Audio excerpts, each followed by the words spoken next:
Assalamu alaikum wa barakatuh. J'espère que vous allez bien, frères et sœurs. Donc aujourd'hui, je vais vous présenter le fichier checklist de voyage qui permet de savoir où vous en êtes par rapport à vos tâches. Donc comme ça, vous en êtes sûr et certain de n'avoir rien oublié. Et bien sûr, ça se prépare à l'avance.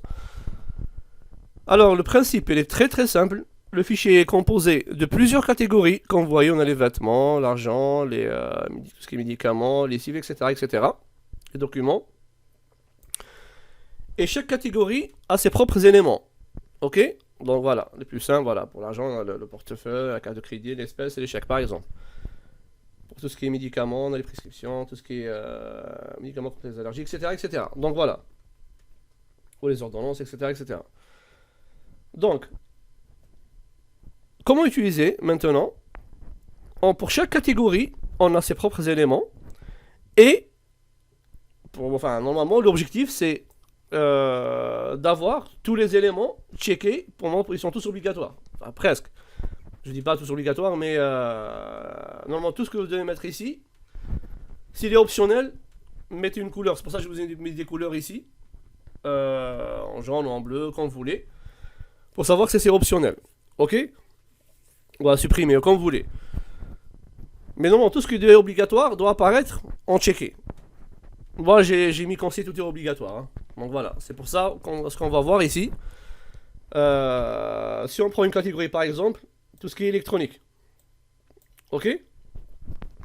Pour moi, tous ces éléments sont obligatoires, surtout si je pars en voiture. Donc, la checklist de tout ce qui concerne l'électronique va être complète si je coche tous les éléments. C'est-à-dire si j'ai tous préparé quelque part. J'ai mis dans ma sac ou dans ma voiture, etc., etc.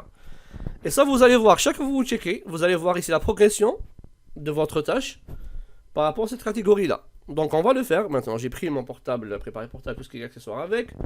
J'ai préparé la tablette et là, vous voyez, le pourcentage et la barre, elle augmente. J'ai pris mon GPS, etc., etc. Je coche, chaque fois que je coche, ça augmente jusqu'à ce que j'atteigne les 100%. Voilà, si j'atteins les 100%, ça veut dire que j'ai tout fait, tout simplement. Et c'est pareil pour l'ensemble des éléments. Et là, par exemple, par erreur, j'ai pas pris mes chaussettes. J'ai pas pris le pyjama. Comme vous voyez ici, la barre elle change de nouveau. Ok? Ah, j'ai oublié quelque chose, je sais pas. Ah, j'ai oublié de mettre par exemple, je sais pas moi, n'importe quoi. Allez, pas dans les vêtements, mais je vais mettre ici, allez, je vais mettre un autre élément à la place de les sandales. J'ai mis chandelles, je me trompe ici d'ailleurs. Alors, je vais mettre par exemple, j'ai oublié de mettre n'importe quoi. Hein. Je vais rajouter un autre élément. Qu'est-ce que je peux dire? Là, j'ai oublié de préciser. Allez, bonnet par exemple, je sais pas moi. Ok, j'ai oublié le bonnet. Donc là, pareil, je l'ajoute comme vous voyez. Qu'est-ce que j'ai fait? Je répète la manipulation. Je sélectionne le dernier élément. Avec la souris ou avec le clavier, vous sélectionnez également la checkbox qui correspond avec. Vous faites CTRL-C, copier, ou ici, édition, copier. Ok, et vous allez dans une autre ligne et vous mettez coller. CTRL-V ou avec édition, coller. Ok, et là vous précisez votre élément, c'est ça, comme j'ai dit, c'est bonnet. Et là, je le mets comme élément, nouvel élément que je veux insérer dans ma checklist. Donc voilà, c'est très très simple. Vous pouvez supprimer les catégories ou les dépasser vers une catégorie. Ça veut dire regrouper certaines catégories si vous voulez. Mais moi, je l'ai décomposé en plusieurs sous-catégories pour que ça soit vraiment très lisible.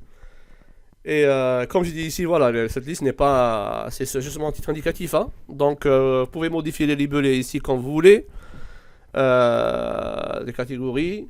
Par contre, faites attention seulement par rapport à ça en fait. Si vous voulez jouer par rapport aux formules, faites attention par rapport à ça. Quand vous voyez ici, il y a une grosse formule qui calcule la progression. Donc, il faudrait vraiment faire très très attention si vous changez quelque chose. Donc voilà, parce que tout est dynamique. Si vous changez dans le moment les choses telles quelles, ça veut dire vous rajoutez des éléments, vous supprimez, il n'y a aucun souci. Mais si vous changez les positions, enfin, dans un autre coin, etc., etc., là, ça peut casser la formule. Donc, vous allez voir la progression ici et ici ne sera pas parfaite pour le calcul. Ok? Donc voilà, voilà. Donc je vous mets ça dans le site web. on partage, n'hésitez pas à le partager. Et vous trouvez tous les contacts ici également pour avoir plus d'infos. Il est gratuit bien sûr. C'est très très clair. Et je vais mettre une newsletter pour avoir toutes les nouvelles infos du site. Comme ça sera plus simple pour l'ensemble des personnes qui suivent les Rex. Donc n'hésitez pas à vous abonner. Ce sera vraiment une newsletter très très simple. Vous mettez votre email. Et je vais mettre le principe, dès que vous vous abonnez, vous allez recevoir le fichier dans un autre email. Ok. Et je crois, si je ne me trompe pas, il se peut que l'email sera dans les spams. La première fois ou dans les... Si vous êtes sur les Gmail, dans les promotions, etc., des trucs comme ça. Donc, pour cela, pardon, n'hésitez pas à déposer le fichier, enfin, déplacer l'email vers la catégorie principale ou de whitelister l'email. Voilà, chers frères et sœurs, je vous dis à très très bientôt, Inch'Allah. Alors, prenez soin de vous et pour une autre vidéo explicative. Assalamu alaikum wa barakatuh.